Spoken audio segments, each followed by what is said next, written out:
طبعا احنا دائما بكل حلقاتنا يا اختنا ام دانية بادرت قناة ديوان الفضائية بمشروع زواج ثاني. انا حكيت ويا ابو دانية قبل ما تبدي الحلقة، يعني اخذت رأيي بالموضوع، فهذا المايك رجع لك، فاني قلت له فدا نشوف رايك بالموضوع. طبعا قناه ديوان الفضائيه بادرت او دعمت مشروع الزواج الثاني. الدعم شلون كان؟ قدمنا مبلغ من قناه ديوان الفضائيه 5 ملايين دينار للزوج والزوجه، بالاضافه الى راتب تقاعدي راح يكون من نصيبك انت بعد ما توافقين انه ابو دانية يتزوج زواج ثاني طبعا برضاك انت. العقد اللي هو موجود قدامي طبعا حتى تكون الكاميرات شاهد على كلامي وشاهد على كلامكم انتم.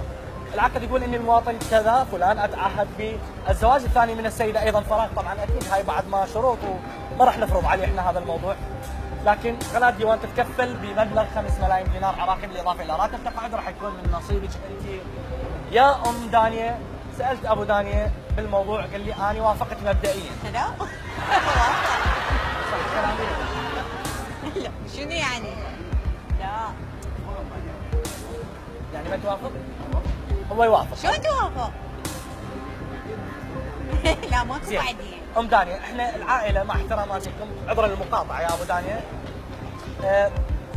الكاميرات قدامنا، احنا اذا هو وافق وقع، اذا وقع هو راح نعتبر هذا العقد جاري مفعول ما بيني وبين ابو دانية، فيعني من بعد اذنك طبعا. ما يوقع. تفضل.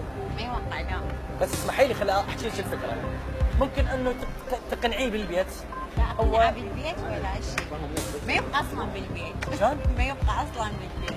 يعني معقوله عندنا شيء امكانيه بانه ما تبقي بالبيت؟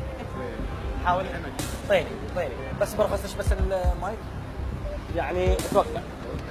بس اسمحي لي. ما يبقى. لا بس 5 ملايين راح نعطيها هسه نقد. ما يبقى بالبيت انا ما ابقى بالبيت. يعني ما تبقى ها 5 ملايين ضوجني. يعني بس اسمحي لي، هو الزواج انت ضد فكره الزواج الثاني؟ مش عليه يروحون يتزوجون بس مو يمي شو يا العلاقه؟ أبو دانية. طيب اوكي بس خلي يوقع وانهي الموضوع. بس خلي يوقع وانهي الموضوع.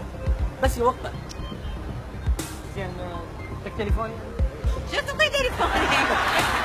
تحياتي لك، هذا مقلب احنا حبينا نسوي بيكم لا زواج ثاني ولا ثالث ولا رابع.